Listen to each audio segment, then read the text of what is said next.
Welcome to 7 Pot Club. I'm Rob. I grow hot peppers. Today's topic is in response to Yuri, who messaged us and asked, "Can you mention your fertilization protocol in a new video?" Yes, I can, Yuri. In reality, it's probably a little too haphazard to call a protocol. I just try and make sure the plants have enough nutrients to produce a good crop. In front of me are all the products I've used this season, and I'm going to explain how and why I used them. But now for something completely different. Before we talk fertilization, I wanted to provide a quick update on our capsicum companions. That's what I like to call the Portulaca we planted in some of our pepper pots right after Memorial Day. As you can see, they've made themselves right at home, filling up the available space with their spiky foliage and delicate morning blooms. The rose-like appearance of the flowers is why they're also known as moss roses. They really brighten our day. Now, back to fertilization. I've been reluctant to focus on this topic because 1, I'm by no means an expert in this area, and 2, I'm embarrassed that I'm still using chemical fertilizers. They do a good job, but next year I want to switch to all natural fertilizers and soil amendments. I used to use Alaska fish fertilizer, which is very effective, but there's just one problem. Homes are tightly spaced in our neighborhood, and I was always super embarrassed by the lingering stench of rotting fish that drifted into adjoining yards after each application. No neighbor ever mentioned it to me, but I'm sure they noticed and were just too polite to complain. Being naturally lazy, I switched to chemical fertilizers instead of doing my research and finding odorless organic alternatives.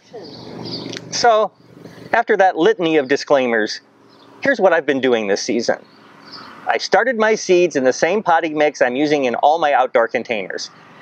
It contains a small amount of fertilizer in addition to the nutrient-rich compost in the mix. After the seedlings were transplanted into 3-inch pots, I fertilized them every 2 weeks with Miracle-Gro tomato food.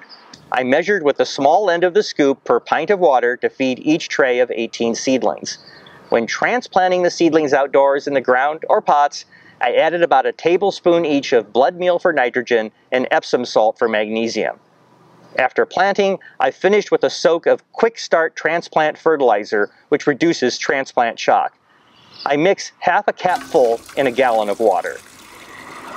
Around a week after planting, I sprinkled about a tablespoon of this granular tomato food on the surface of the soil around each plant. This type of fertilizer is slow release, and one application can feed for several weeks. But we've had some very heavy rains recently, and I've been concerned that many of the nutrients have been washed out of the soil. So yesterday I followed up with a light application of the Miracle-Gro tomato food. I measured with the large end of the scoop to make a gallon and a half of solution. I may do one more light application later this month, but definitely won't do any fertilization after August the 1st, as it will be time for the plants to stop producing foliage and put their energy into producing and ripening fruit. That's it for this episode. Though my approach to fertilization may not be scientific, I do have some pretty healthy-looking hot pepper plants. I'm looking for recommendations on what plant nutrients I should try next year when I switch to all organic products, so please share your ideas in the comments. Follow us on Twitter and Instagram, and please subscribe to our channel. We're posting a new video every week throughout the growing season, so tap the bell next to the subscribe button to be notified whenever we upload a new episode. Thanks for watching. For 7 Pot Club, I'm Rob.